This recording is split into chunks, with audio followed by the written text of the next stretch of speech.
What's up, guys? Mr. Schaefer here. We're going to go ahead with chapter 2 of Number the Stars, our new book that we're reading. So I'm going to do a flip back like always and see what was up with chapter 1 here. And basically, we got introduced to everybody. Not everybody, but the start of the story, right? So we have Anne Marie, and then we have Ellen, okay? So Anne Marie has the silvery blonde hair. Ellen's got the dark hair. That's how I always kind of remember in my head. Um, then we have Kirsty, who is little Anne Marie's little sister. And we kind of got set up with where they're at. They're in Copenhagen, Denmark, is where they're at.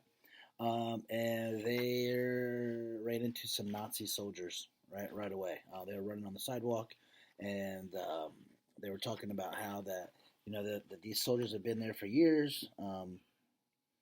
And they kind of talked to them a little bit. The girls were a little bit scared, but little Kirsty wasn't too scared of them.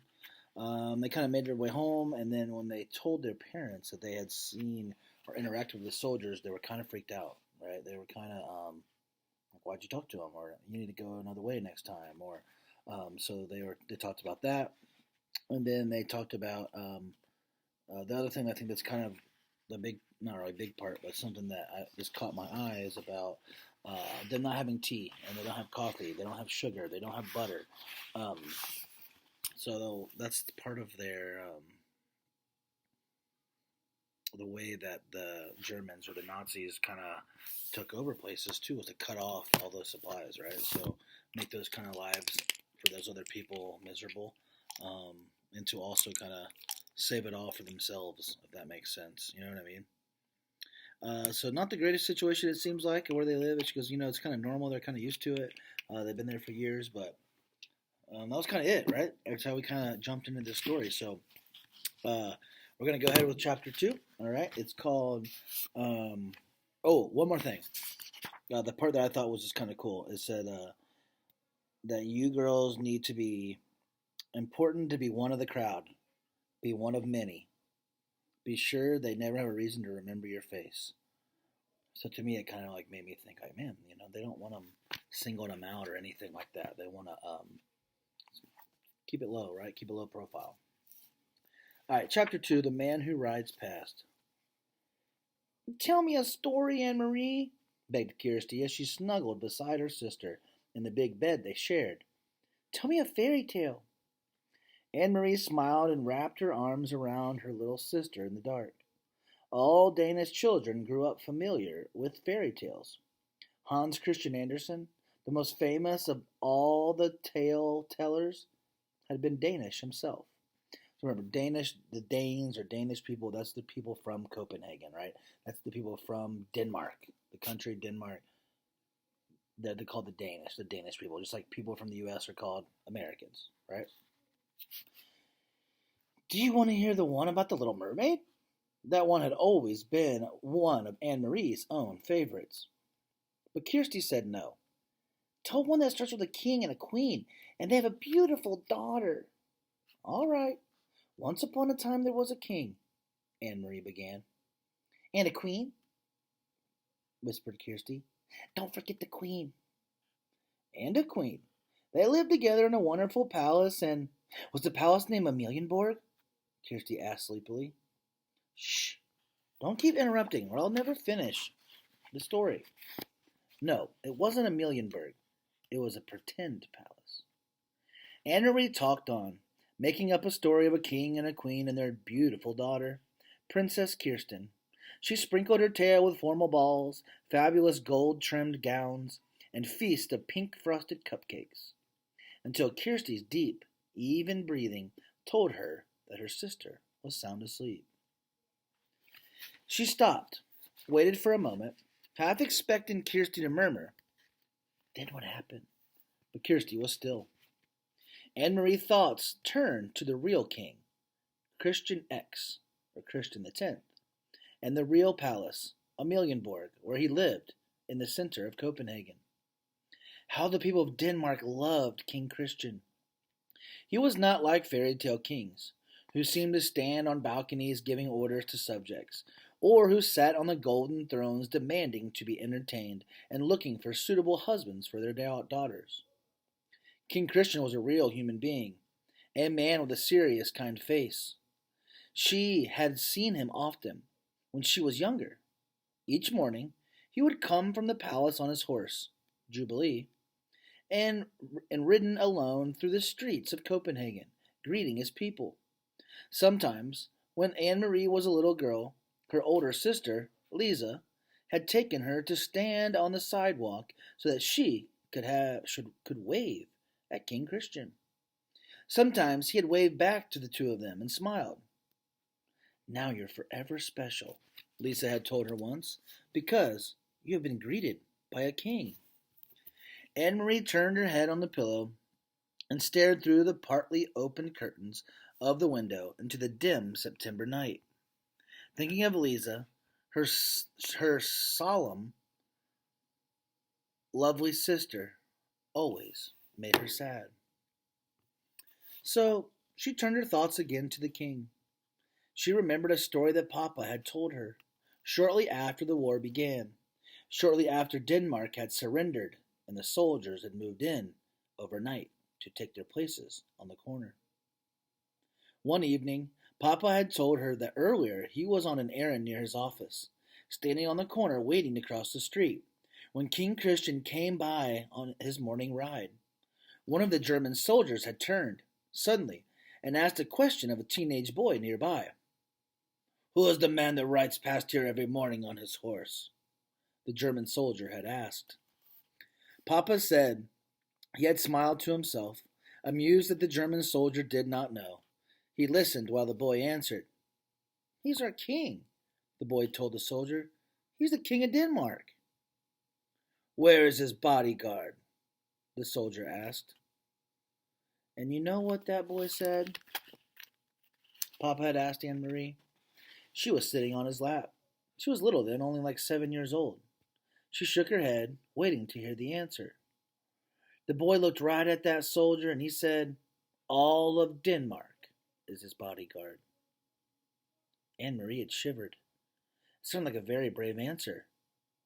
"Is it true, Papa?" she asked. "What the boy said?" Papa thought for a moment. He always considered questions very carefully before he answered them. "Yes," he said at last, "it is true. Any Danish citizen would die for King Christian to protect him." "You too, Papa?" "Yes." "And Mama?" "Mama too." Anne Marie shivered again.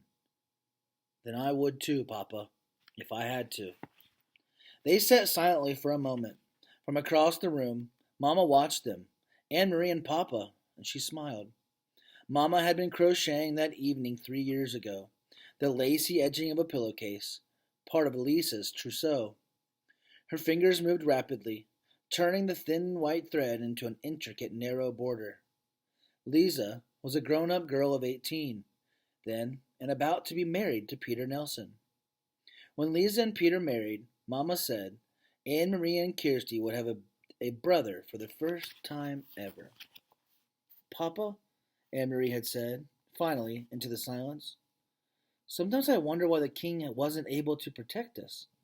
Why didn't he fight the Nazis so that they wouldn't come into Denmark with their guns?" Papa sighed. "We're such a tiny country," he said, "and there is such an enormous army. Our king was wise. He knew how few soldiers Denmark had.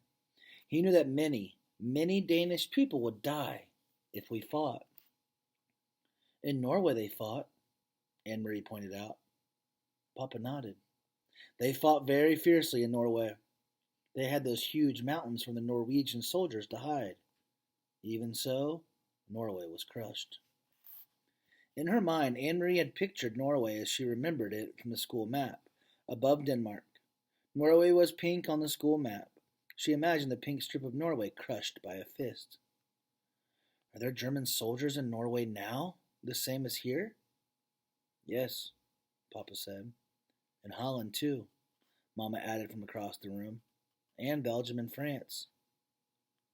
"But not Sweden," Anne Marie announced, proud that she knew so much about the world. Sweden was blue on the map, and she had seen Sweden, even though she had never been there. Standing behind Uncle Heinrich's house, north of Copenhagen, she had looked across the water, the part of the North Sea that was called Kattegat, to the land on the other side. That's Sweden you're seeing, Uncle Heinrich told her. You're looking across to another country. That's true, Papa had said. Sweden is still free. Hmm. And now, 3 years later, it was still true. But much else had changed. King Christian was getting old, and he had been badly injured last fall and in the fall from his horse, faithful old Jubilee, who carried him around Copenhagen so many mornings. For days they thought he would die, and all of Denmark had mourned. But he hadn't. King Christian was still alive. It was Lisa who was not. It was her tall, beautiful sister who had died in an accident 2 weeks before her wedding. In the blue carved trunk in the corner of her bedroom, Anne Marie could see its shape even in the dark. Where folded Lisa's pillowcases with their crocheted edges, her wedding dress with its embroidered neckline, unworn, and the yellow dress that she had worn and danced in, with its full skirt flying at the parties celebrating her engagement to Peter. Mama and Papa never spoke of Lisa. They never opened the trunk. But Anne Marie did. From time to time, when she was alone in the apartment, alone, she touched Lisa's things gently, remembering her quiet, soft-spoken sister who had looked forward to marriage and children of her own. Red-headed Peter, her sister's fiancé, had not married anyone in the years since Lisa's death. He had changed a great deal. Once he had been like a fun-loving older brother to Anne Marie and Kirsty, teasing and tickling, always a source of foolishness and pranks. Now, he still stopped by the apartment often, and his greetings to the girls were warm and smiling. But he was usually in a hurry, talking quickly to Mama and Papa about things Anne Marie didn't understand. He no longer sang the nonsense songs that he had once made Anne Marie and Kirsty shriek with laughter. And he never lingered any more. This reminded me, remember Nelson was the one that said that brings him the Secret Resistance newspaper, right? So that was Anne Marie's sister's fiance. Papa had changed too. He seemed much older and very tired, defeated. The whole world had changed. Only the fairy tales remained the same. And they lived happily ever after, Anne Marie recited, whispering into the dark, completing the tale for her sister, who slept beside her, one thumb in her mouth. All right. This chapter has a lot of historical stuff in it, if you noticed. It's about the king of Denmark, and just a little story about kind of the history of the war that's happening. It said that all these other places were, being overtaken right now. I said Holland. It said Norway. It said where else? Belgium and France and Holland. All those places are under Nazi occupation right now too. And occupation means they're like taking over, right? So that's what's happening here in little old Copenhagen here with Anne Marie and Ellen and their families. But Sweden, no. Sweden is still does not have soldiers. They're still free. So that was just part of the history. That's part of this chapter. Okay. All right. And the last thing there about old Anne Marie had an older sister, but she's not alive anymore. So that was the other kind of part that we were able to see here today.